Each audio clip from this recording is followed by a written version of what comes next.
we guide you through how to fix iPhone mobile data not working.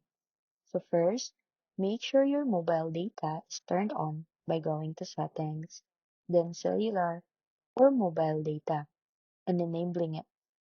Next, turn airplane mode for about 10 seconds, then turn it back off to refresh your network connection.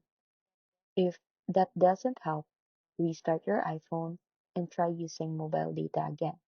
Then, click if mobile data is enabled for the specific app you're trying to use by scrolling down in the mobile data settings and making sure the app is switched on.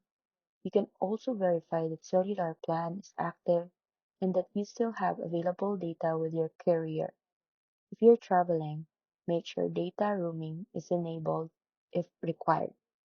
Another effective fix is to update your carrier settings by going to Settings, General, then About, and installing any available carrier updates.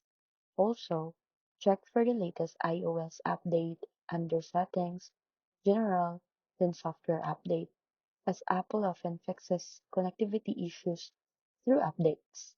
If the problem continues, go to Settings, General, Transfer or Reset iPhone, Reset, then tap Reset Network Settings. Keep in mind this will remove saved Wi-Fi passwords and Bluetooth connections. Finally, if mobile data is still not working, remove and reinsert your SIM card if your iPhone uses one, or contact your mobile carrier to check for network outages or account related issue.